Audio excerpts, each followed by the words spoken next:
Papuri sa Diyos Ama, pagkat ipinahayag niya,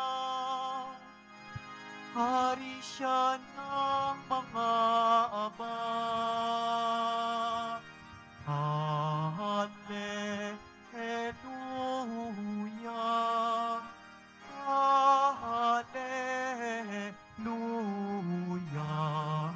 Hallelujah, Hallelujah,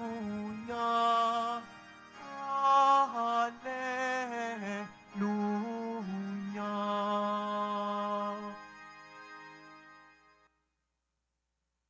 Sumainyo ang Panginoon, At sumayo rin.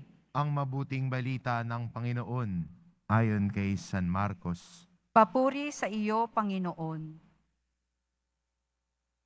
Noong panahon iyon may nagdala ng mga bata kay Jesus upang hilinging ipatong niya sa mga ito ang kanyang kamay. Ngunit pinagwikaan sila ng mga alagad. Nagalit si Jesus nang makita ito at sinabi sa kanila, "Pabayaan ninyong lumapit sa akin ang mga bata. Huwag ninyo silang sawayin sapagkat sa mga katulad nila, naghahari ang Diyos.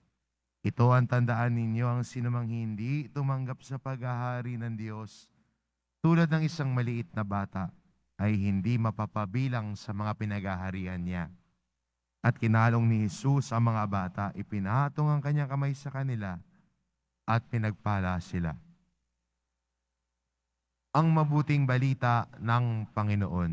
Pinupuri ka namin, Panginoong Hesukristo. Magsiupo muna ang lahat.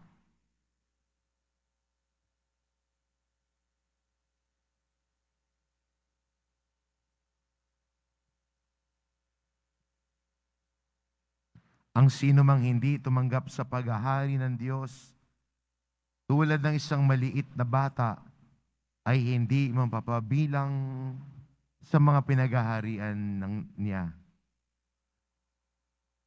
Ito po ang sinabi ni Jesus sa kanyang mga alagad nang sawayin nila ang mga bata na nais lumapit kay Jesus. Pero ano ba ang pwede nating makuha ang aral para sa ating mga Kristiyano ngayon?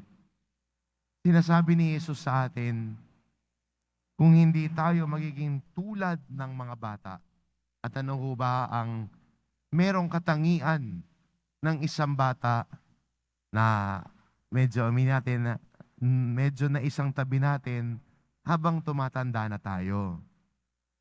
Ang bata ho ay unang-una sa lahat, alam ang kanyang kahinaan. Alam ng bata kung hindi niya kaya. Alam ng bata kung kailangan niya ng tulong. Alam din niya kung kaya niya. Naalala ko ho, may isang bata, pinipilit niya nabuksan yung bote ng cheese whiz. Hindi niya mabuksan. Hirap na hirap siya. At lumapit sa kanya. At nung na-realize niya, nakita niya yung tatay niya, at na-realize niya hindi niya kayang buksan yon, ang ginawa niya, lumapit siya sa tatay niya, inabot yung bote ng cheese whiz at sabi sa kanya, "Pabukas." Alam niya kung kaya niya. Susubukan niya kung kaya niya. Pero pag alam niyang hindi niya kaya, kaya rin niyang humingi ng tulong sa iba. Kadalasan sa atin, dahil siguro'y dala ng iniisip natin, malakas na ako, malaki na ako, kaya ko ng lahat. Hindi ko kailangan ng tulong ng iba. Nahiya tayong ipakita yung kahinaan natin. Nahiya tayong aminin ang hindi natin kaya. Kaya ayaw nating humingi ng tulong. Ayaw nating magpakumbaba para aminin ang ating kahinaan. Nahiya tayong aminin ang mga bagay na hindi natin kaya at kailangan ng tulong. Sa bata ho, may kita din natin na kapag hindi niya kaya, hindi yan sumusuko. Gagawin niyang lahat para magawa yung dapat niyang gawin. Kahit sa simple hong pag-akyat, yung bata minsan aakyat sa aparador, no? Gagawin niya yung lahat para maabot niya yun. Lalo na kung alam niyang may chocolate sa ibabaw ng lamesa, gagawa siya ng paraan para maabot yung tsokolating yun. Aabutin, kukuha ng upuan, papatong sa upuan. Yung iba pa nga, papatong pa sa lamesa para maabot yung gusto niyang abutin. Hindi ho siya sumusuko. Kapag nahihirapan siya, nagpapatuloy pa rin siya. Hindi niya sasabihin, ay ayoko na, ang hirap na mga abutin ng tsokolating to. Ayoko na, ayawan ko na to. Hindi. Gagawin niya ang lahat. At kung kinakailangan, humingi siya ng tulong, gagawin niya. Sa buhay din po natin bilang Kristiyano, lalo na ho sa panahon ngayon, no, na uso at minsan ay pinapakita lagi sa atin ang ideya na pag hindi mo kaya, sumuko ka. Kamusta naman yung pag hindi mo kaya, humingi ka ng tulong? Alin doon ang mas maganda? Pag hindi mo kaya, sumuko ka? O pag hindi mo kaya, humingi ka ng tulong? At siguro sa atin ho bilang mga deboto, pumupunta tayo dito sa Quiapo, minsan may mga bitbit tayong problema na gusto sinasabi natin sa Diyos, Panginoon, hindi ko na ho kaya. Panginoon, masyado na hong mabigat. Hindi ko na ho kayang pasanin ito. Panginoon, kailan ba matatapos to? Minsan ganito rin yung mga binubulong natin kay Jesus Nazareno. Pero sa bawat bulong natin, hindi mo lang napapansin, humihingi ka na ng tulong sa Kanya. Dahil nakikilala mo na Panginoon, hindi ko na kaya. Kailangan ko na ng tulong mo. Dahil siya ang Diyos na nagmamahal sa atin.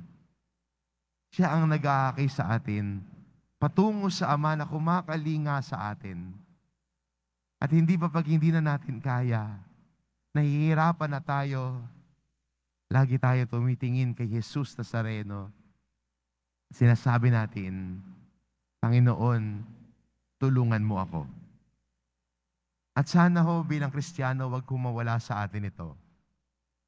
Wag sana mawala sa atin yung kakayahan na aminin ang hindi natin kaya.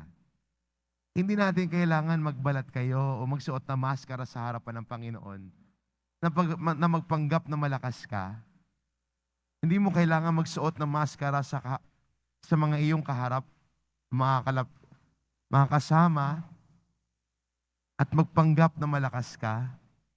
Kasi yung tao nagpapanggap, hindi ho totoo. Ang taong nagbabalat kayo, hindi ho totoo. Pero ang taong kayang hubarin ng maskara ng pagpapanggap ay walang yabang sa loob, kundi may pagpapakumbaba sa kanyang kalooban. Kasi ang taong mayabang at mapagmataas, ayaw aminin ng kahinaan. Gusto niya lagi mukhang malakas. Mukhang kaya niyang lahat. Mukhang siyang pinakamagaling.